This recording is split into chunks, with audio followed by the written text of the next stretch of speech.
Olá pessoal, sejam muito bem-vindos a mais um vídeo.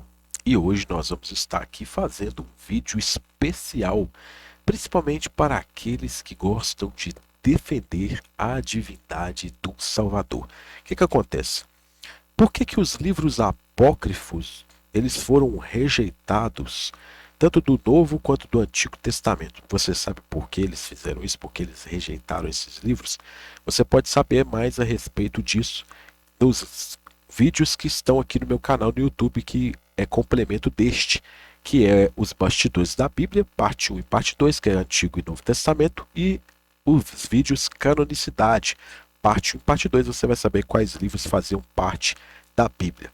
E hoje eu vim trazer um livro que muitas pessoas, principalmente os pastores dentro das igrejas, eles não vão mostrar isso para vocês. Você sabe por quê? Porque esse material que eu vou mostrar para vocês aqui hoje vai contra muita coisa que eles pregam lá dentro.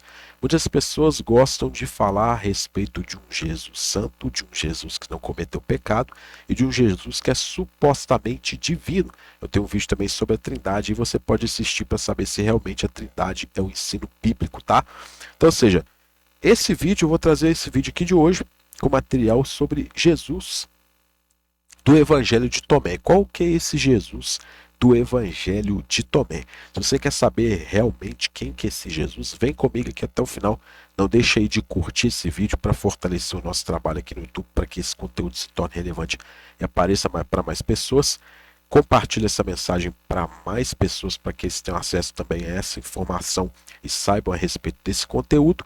E se inscreva aqui no nosso canal, porque você se inscrever no canal é muito importante você estar aqui com a gente e para você ficar por dentro de todas as novidades. E se inscreve, ativa o sininho, você vai ficar por dentro de todos os vídeos novos que são colocados aqui toda semana. Então hoje eu vou trazer para vocês aqui um pouco do Evangelho de Tomé, que apresenta um Jesus completamente diferente do Jesus que é falado nos evangelhos, tá? E aí vocês vão saber o motivo do porquê que os livros apócrifos eles são tirados da Bíblia. Eles foram tirados da Bíblia e considerados apócrifos, né? Porque antes não era apócrifos, denominaram esse nome apócrifo para parecer algo que era espúrio, né? Mas que na verdade fazia parte do texto bíblico anteriormente, tá? Então, ou seja, nós temos aqui um fragmento que é o Logia de Jesus, né? Ou Lógica de Jesus, né? Que é uma folha do Evangelho de Tomé. Ou seja, está na biblioteca bodleiana, tá? Tem a numeração, tudo bonitinho. Nós temos aqui, ele data do século III, tá? Um dos papiros de Oxirrico, né? Ou seja, traz declarações de Jesus. Seu texto é o texto em grego, tá? E está nos catálogos de manuscritos medievais ocidentais da Biblioteca de Oxford, tá? Tá aqui a foto do papiro para vocês verem aí. Olha só para vocês verem. Todo em grego, olha só que maravilha, que bonito.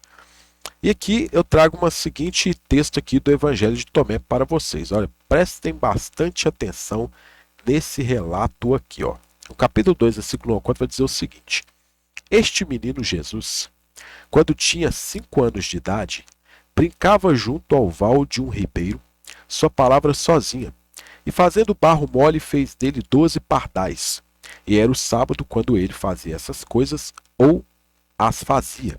E havia também muitas outras criancinhas brincando com ele. E um certo judeu, vendo o que Jesus fazia, brincando no dia de sábado, partiu imediatamente e disse a seu pai José: Eis que teu filho está junto ao ribeiro. E pegou barro e formou 12 passarinhos e poluiu o dia de sábado. E José chegou ao lugar e viu e clamou a ele, dizendo: Por que fazes no sábado essas coisas que não é lícito fazer? Mas Jesus bateu palmas e gritou para os pardais e disse-lhes: Vão. E os pardais levantaram voo e foram embora cantando. No capítulo 3, versículo 13, diz o seguinte: Mas o filho de Anás, o escriba, estava ali com José. Ele pegou um ramo de salgueiro e dispersou as águas que Jesus havia reunido. E vendo Jesus o que havia acontecido, indignou-se e disse-lhe: Ó ímpio, ímpio e insensato, que mal te fizeram os tanques e as águas? Eis que agora também te secará como a árvore, e não darás folhas, nem raiz, nem fruto. E imediatamente aquele rapaz secou totalmente, mas Jesus partiu e foi para a casa de José. Mas os pais do definhado pegaram, lamentando sua mocidade, o trouxeram a José e o acusaram de ter um filho tal que faz tais atos. Então, ou seja, quando você pega os escritos considerados apócrifos, eles demonstram certos acontecimentos, certos materiais que, ou seja, que eles vão contra os ensinamentos que as pessoas colocam dentro das igrejas.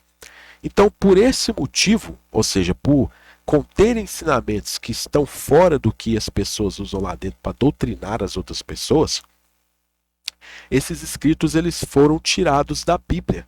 Mas muitos apócrifos, até mesmo como Apocalipse de Pedro, Carta aos Laodicenses, foram considerados como materiais inspirados. E se você não sabe, os vídeos que eu falei para vocês assistirem depois, vocês podem estar procurando aqui no meu canal. Canonicidade, parte 1, parte 2, e os bastidores da Bíblia, parte 1 e parte 2, que é do Antigo e do Novo Testamento. Vocês vão saber a história por detrás dessa questão. A igreja ocidental tinha um cânon e a igreja oriental tinha outro, para você ver que cada uma tinha ali os seus livros que eles consideravam como inspirados, tá? E aí, a Bíblia, como vocês têm aí hoje, como manual de fé, de regra, de conduta e prática, como muitas pessoas a têm hoje, ela foi formada pelos concílios ao longo do tempo, tá? Ao longo dos séculos. Porque antes não se tinha a ideia de formar uma Bíblia como um todo, como se tem hoje, né? Então, ou seja, por aí você vê que esse processo de inspiração, como eu explico nesses vídeos, é apenas um mito, tá? Essa questão de inspiração divina é apenas um mito, ou seja, foi um processo que veio da origem humana e não divina. Assim como vários textos que faziam parte da Bíblia e foram retirados para dar lugar a outros textos, por que o Evangelho de Tomé não foi incluído? Por que eles não incluíram o Evangelho de Tomé, né? Fica aí essa perguntinha para vocês. O Evangelho do Pseudo Tomé é o evangelho que tem sua autoria atribuída a Tomé, o israelita e filósofo. Este Tomé não é o apóstolo de Jesus, cujo nome era Dídimo Judas Tomé, a quem é atribuída a autoria de outro livro apócrifo, o Evangelho Tomé, tá? Que muitos consideram como apócrifo. Esse texto foi escrito no século II, apesar de alguns estudiosos datarem como sendo do século I.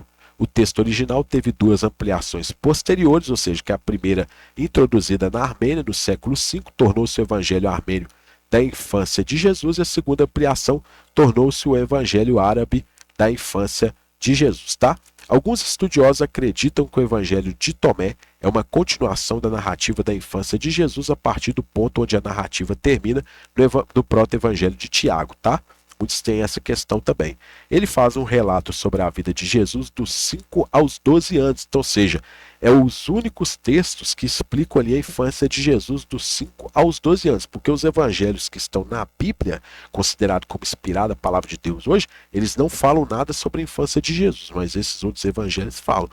Dentre as narrativas desse texto, encontramos o menino Jesus, após ser ofendido, ordena que o filho de Anás, o escriba, ficasse seco como uma árvore, matando-o sem piedade, tá? Por isso que eles tiraram ele da Bíblia, tiraram ele como livro inspirado, né? Ou seja, não contribui para as doutrinas que são apregoadas dentro da igreja, por isso que eles tiraram esse livro. Se Jesus era santo, como muitos afirmam, por que ele cometeu tamanhas atrocidades quando era criança? Ou seja, se ele era santo, por que ele cometeu tamanhas atrocidades, conforme esses relatos? Isso não faria dele um pecador como todos os outros? Daí o motivo de você ver Jesus se batizando lá nos evangelhos, né? Porque para você se batizar, você tem que ter cometido pecado. Se Jesus não cometeu pecado, por que ele se batizou? Fica aí essa perguntinha para vocês também, né? Não seria justamente por causa desses pecados que ele cometeu quando era criança? Então fica essas perguntinhas para vocês raciocinarem, pensarem e despertarem o senso crítico de vocês, tá bom? Bom, agradeço vocês por terem ficado comigo aqui até o final. Não deixa de curtir, comentar esse vídeo, colocar o que você achou de bom, o que você achou de ruim, o que pode ser melhorar, possíveis temas que podem ser feitos aqui no canal, vídeos que podem ser feitos no canal. E não deixe de se inscrever no nosso canal aqui, para você ficar por dentro das novidades, tá? No mais, eu desejo vocês muito sucesso, um grande abraço, meu muito obrigado e até a nossa próxima oportunidade.